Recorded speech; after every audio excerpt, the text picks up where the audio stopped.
नमस्कार सगळ्यांना, श्री स्वामी समर्थ।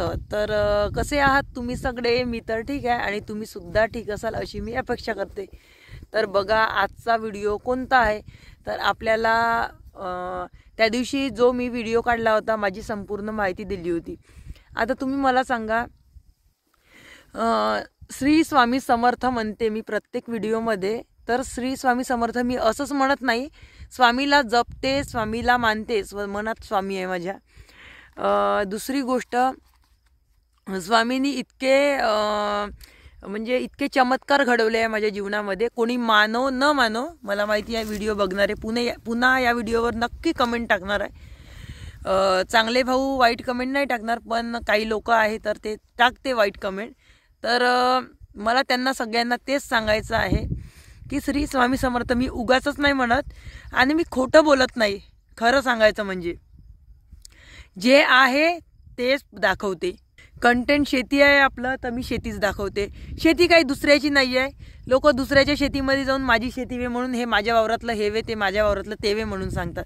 मी माझ्या शेतातलं असलं तर मी माझंच शेत म्हणून सांगते, दुसऱ्याच्या शेतातलं आलं तर शेजारचं शेत म्हणून सांगते। असं माझं प्रत्येक व्हिडिओमध्ये आहे, तुम्ही जाऊन बघू शकता। आता त्या दिवशी व्हिडिओ मी याच्यासाठी हा काढला होता, आपली संपूर्ण माहिती, कारण भरपूर भाऊ बहीण जेव्हा लाईव्हला येत होते तेव्हा भरपूर कमेंट्स येत होत्या की ताई तुम्ही असा व्हिडिओ काढा एखादा, की तुमचं नाव गाव सगळा पत्ता, एक तर तुम्ही अशाही सांगत नाही आहे तशाही सांगत नाही आहे, तर तुम्ही म्हणे आपलं पूर्ण संपूर्ण माहिती तुम्ही टाका म्हणे, तुम्ही कुठे राहता, तुमची शेती कुठे आहे, तुम्ही काय करता। तर त्यामुळे मग मी ठरवलं की आता एक लाईव्हला सांगण्यापेक्षा म्हटलं, काही भाऊ म्हणे की लाईव्हला सांगा, काही म्हणे की व्हिडिओ तरी टाका, असं तसं सगळ्यांची मागणी होती। तर त्यामुळे मी विचार केला की आता सगळ्यांची मागणी आहेच म्हटलं, तर आता आपण या गोष्टीचा विचार करावंच म्हटलं आणि आपला व्हिडिओ टाकावा म्हटलं। आणि छान पद्धतीने अशी व्यवस्थित अशी मी माहिती दिली, एकदम कण तिथला सत्य आहे, एकही शब्द खोटं नाही आहे त्याच्यात, किंवा कोणतं मी असंही म्हणणार नाही की मी गंमत केली होती ते गोष्ट, तसंही नाही आहे। सगळ्या कोण शब्द खरा आहे आपला, खोटा शब्द एकही नाही आहे त्यात। तर काही भाऊ बहिणींचे खूप चांगले मेसेज होते, कमेंट्स होत्या, आणि काही भाऊ बंधांचे खूप असे वाईट असे कमेंट्स होत्या वाईट। आता मी वाचून दाखवणार आहे तुम्हाला ते कमेंट, कोणाकोणाची कमेंट्स आली, आणि एक खूप वाईट कमेंट्स होती तर मी ती हाईड करून टाकली, कारण मी पहिले विचार नव्हता केलेला की आपण व्हिडिओ काढायचा त्या गोष्टीवर, पण आता व्हिडिओ काढायचाच म्हटलं, कारण काही भाऊ बंद का म्हणे, काही म्हणे खोटी गोष्ट आहे म्हणे, असं होऊ शकत नाही म्हणे, असं कधी होते का म्हणे, 40 किलोमीटर येणं जाणं कोणी करते का म्हणे, खोटं सांगू नका, येतं चुत्या बनवू नका म्हणे व्हिडिओवर। मला असं, नवीन युट्यूबर आहे मी, जुने युट्यूबरला सवय असते असं खूप खचारा ऐकायची, मी अशी नाही म्हणणार नाही, आणि मलाही आता समोर खूप बोलणे असेल, असं कदाचित असेलही किंवा नसेलही, पण मनाला लागली गोष्ट माझ्या की अशी कमेंट्स मला का बरं अशा कमेंट्स आल्या म्हणून।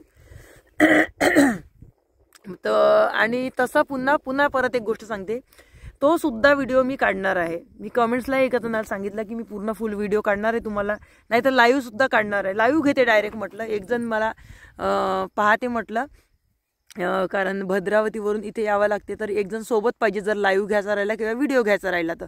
मी एकटी येते असल्यामुळे तुम्ही सांगा मोबाईल कुठे पकडणार आहोत आपण आणि गाडी कशी चालवणार आहोत सांगा बरं। त्याच्यामुळे मी काढला नाही।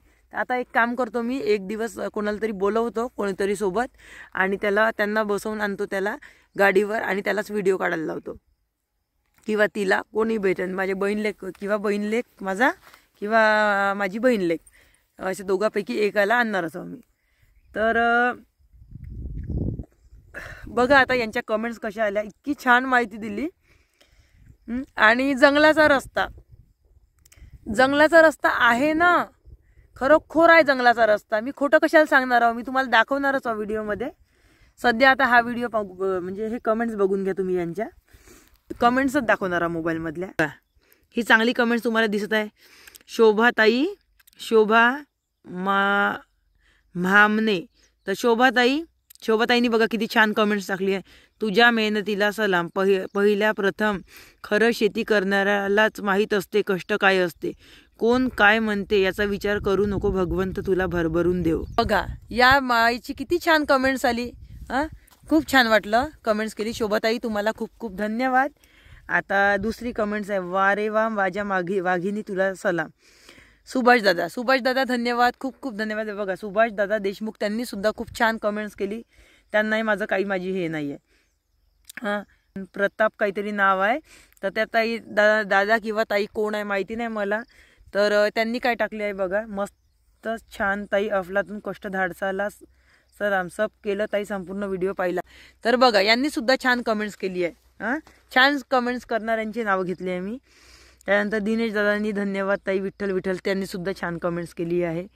आणि निशाताई आपल्या स्वतःच्या कष्टाने शेती केल्याबद्दल ताईंनी खूप खूप धन्यवाद देतो जी. धन्यवाद दिनेश दादा. दिनेश नाही बालचंद काडे दादा म्हणताय, त्यांनी सुद्धा छान केली आहे. बाकी सगळ्या दादांनी छान केली आहे. आणि एका दादांनी मग केली आहे की वरोऱ्याचा आहे ताई, तर कुठे आहे तुमचं शेत दादा? माझं धानुलीला आहे. तर बेटा शेतकरी कन्येला सामना करावा लागतो, पतीला साथ देते यातच मोठेपणा. तर बघा यांनी सुद्धा छान कमेंट्स केली आहे. मधुकर का दादांनी पण छान कमेंट्स केली आहे. कोणते लिखत. आणि एक कमेंट्स खूप बेकार आली आहे, तुम्हाला दाखवते. मला एक तर डिलीट केली मी.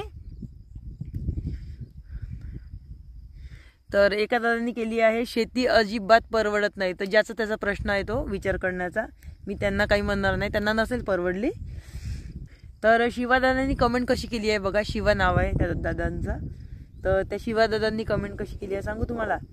नमस्कार, मी ही कथा वाचलेली आहे. आता तुम्ही मला एक गोष्ट सांगा, मी काही कथा आहे का हे? वाचलेली कथा सांगितली आहे का मी? माझं नाव आहे ते माझंच नाव आहे, माझं गाव आहे तेही माझंच गाव आहे, मी रोजचं येणं जाणं करते तेही माझं मी नक्की करते. पण पहा बोलले बघा लोकांचे कसे असतात कोणाकोणांचे. तर हां या दादांचं पटलं मला, तुकाराम. तर तुकाराम दादांनी बघा काय लिहिलं आहे, आपण शेती जवळच्या गावात राहायला जावे. आपण शेती जवळच्या गावात राहायला जावे व सुरक्षित जागे राहून शेताची कामे पाहावे असं म्हणत आहे. आम्ही हिंगोली शहरात राहतो. 20 किलोमीटर अंतरावर आमचे गाव आहे. येथे 8 एकर शेत आहे. 40 मिनिटे मोटरसायकलने जाण्यासाठी लागतात. परत शहरासाठी जाण्यासाठी 40 मिनिटे लागतात. बरेच लोक शहरात राहतात, मुलांच्या शिक्षणासाठी व गावातील शेती करतात. 1-2 तास ये जा करण्यास लागतात. शेतात कामे 10 ते 5 वाजेपर्यंत चालतात. 5 नंतर 6-6:30 वाजेपर्यंत घरी येतात. उद्या सकाळी 9 वाजता निघून 10 वाजेपर्यंत शेतात आम्ही तसेच शेती करतो. बघा या दादांची खूप चांगले म्हणजे छान कमेंट्स अशी आली, मला पटली यांची कमेंट्स. व्यवस्थित सांगितलं यांनी की ताई तुम्ही जवळ राहायला जा. तर आता यांच्या कमेंटचं मी उत्तर देते. बघा आमची शेती आहे ती आहे धानुलीला. घर आहे माझं भद्रावती ते धानुलीचं अंतर आहे 40 किलोमीटर. आता एक गोष्ट सांगा, तुम्ही राहायला येणं बरोबर आहे दादा, तुमचं सुद्धा बरोबर आहे. तुमच्या रीतीने एकदम योग्य उत्तर दिलं तुम्ही. पण गोष्ट कशी आहे माहिती आहे का, माझी 2 मुलं तर शिक्षणाची आहे ते वेगळी गोष्ट. सासूबाई आहे तर त्यांचा हार्टचा त्रास आहे, त्यांना तब्येतही चांगली नाही राहत. कधी तब्येत खराब होईल, कधी धावत दवाखान्यात नेऊन ॲडमिट करायला लागन याचा नेम नसतो त्यांचा. तर त्याच्यामुळे आम्ही मेन म्हटलं तर शहरात राहतो. म्हणजे एक तर मुलांचं शिक्षण प्लस त्यांची तब्येत, त्याच्यामुळे आम्हाला शहरात 100% राहावंच लागते. संध्या दिवसभर नाही राहिलं तरी संध्याकाळी दिवसभर कोणाचंही लक्ष राहते, शेजारचं आजूबाजूचं किरायवाल्यांचं. की पण जर रात्रीचं आम्ही नाही राहिलं तर खूप मोठा गोंधळ होतो. त्यामुळे आम्हाला शहरात म्हणजे तिथंच राहावं लागते. आणि आम्हाला इथं यायला तरी जमणार नाही काही वर्ष तरी. आता एक राजदादा म्हणून आहे, त्यांनी काय कमेंट्स केली आहे बा, ताई तुम्ही तिकडे शिफ्ट करा, नाहीतर ही जमीन विकून गावी चांगली जमीन घ्या. मी स्वतः 7 एकर असे केले आहे. तर जरा सगळ्यात पहिले तुम्हाला धन्यवाद म्हणून, छान आयडिया दिली तुम्ही. पण गोष्ट अशी आहे की आजच्या काळामध्ये शेतीला एवढा भाव आला आहे आणि शेती भेटणं सुद्धा अशक्य आहे. 1 एकर शेती घेतो म्हटलं तरी गावाजवळ मिळत शक्यच नाही, अशक्य आहे. आणि आमची आहे पाण्याची शेती, पाणी आहे शेतामध्ये, तर आमच्यासारखी तर शेती बिलकुल भेटणार नाही. म्हणून ह्या गोष्टी अशक्य आहे दादा, त्यामुळे आम्ही असं करू शकणार नाही. आणि तुमच्या कमेंटसाठी खूप खूप धन्यवाद. छान सजेशन दिलं तुम्ही आम्हाला. बोली भाषेत राजेंद्र नवाडे. तर राजेंद्र नवाडे दादांनी म्हटलं आहे बघा, काय म्हटलं आहे, बोली भाषेतून तर विदर्भाची तर वाटत नाहीये, पुणे मुंबईला जॉबला होती का. पहा आता हे बोलणे पहा, असे बोलणे आहे त्यांचे. मला एक गोष्ट सांगा, तुम्ही विदर्भाची झाली म्हणून का म्हणजे पूर्ण शब्द हे विदर्भातलेच निघते असं नाही ना. आपण शिकलो, सुशिक्षित आहो, तर आपली भाषा चांगली राहूच शकते ना. त्याच्यामुळे मग माझी भाषा चांगलीच आहे दादा, त्याच्याबद्दल तुम्ही काही हे करू नका, चांगलीच भाषा आहे माझी. आणि पुणे मुंबईकडे वगैरे आम्ही जॉब नाही केलेला, आणि कारण जॉब करायचा असतो तर आम्ही इथे कशाला आलो असतो ना. तर एका दादांनी कमेंट का केली आहे पाया, भाऊसाहेब नाव आहे त्यांचं. तर त्या दादांनी कमेंट काय केली आहे, पेट्रोलमध्ये तर सर्व पैसे जात आहे तुमचे, तर का फायदा येणं जाणं करून, का परवडते तुमची शेती. तर मला एक गोष्ट सांगा, कोणताच माणूस काही ना काही परवडल्याशिवाय कोणतंच काम करणार नाही. शेतीवाले सुद्धा काही ना काही तर परवडत असेल, फक्त मेहनत त्याची भलेही जाते, पण काही ना काही तर भेटत असेल त्यांना, तेव्हाच ते शेती करतात ना. तर म्हणून दादा आम्हाला काही ना काही भेटते, म्हणून आम्ही शेती करतो. हे बघा, DK पाटील व्लॉग यांचा व्लॉग आहे बघा. DK पाटील यांनी बघा काय कमेंट्स केली आहे काल. या कमेंट्सचा मला विचारच आला, 40 किलोमीटर लांब कोणाचं शेत कधी असतं का. तर भावा मी तुला परत एकदा सांगते, 40 किलोमीटर माझं शेत आहे. मी तुला लाईव्ह व्हिडिओ सुद्धा काढते. तू जर म्हणत असाल ना, तुम्ही मी सांगतो ना हा व्हिडिओ आहे ना, तुम्ही जास्तीत जास्त बघा सगळ्यांनी, आणि मला कमेंट्स करा की खरंच दाखवा म्हणून. मी तुम्हाला लाईव्ह व्हिडिओ दाखवीन, लाईव्ह म्हणत असेल तर, नाही तर मग व्हिडिओ काढीन तुम्हाला मोबाईलवर दाखवीन, टाइम किती झाला आहे, किती वाजले, आणि त्याच्यात तुमच्या समोर नाही का शेतात येईन त्या रस्त्याने, तिथे जंगल पडते, तुम्हाला जंगल सुद्धा दाखवणार आहे नक्की. पण दादा माझं खरंच 40 किलोमीटर अंतरावर शेती आहे, मी खोटं बोलत नाही आहे. तर बघा अशा प्रकारचे कमेंट्स आले सगळ्यांचे. तर आता सगळे भरपूर कमेंट्स आहेत, तर सगळ्या वाचता येणार नाही, व्हिडिओ खूप लांब मोठा होईल. तर बघा आता अशा प्रकारचे कमेंट्स. तर सगळ्या भावांना नम्र विनंती आहे की आणि 2-3 कमेंट मी हाईड केलेले आहे, ते मी सांगू शकत नाही तुम्हाला, कारण कोणाची पब्लिसिटी करायची नाही आहे मला नाव घेऊन. कारण कसं त्यांचे चॅनलवालेच आहे, ते चॅनलच आहे त्यांचे, बिना चॅनलवाले नाही. कारण तेच चॅनलवाले ज्यांचे चॅनल असे खाली पडत राहते ना, ते असे कमेंट टाकतात, सरळ सांगायचं भाषेत.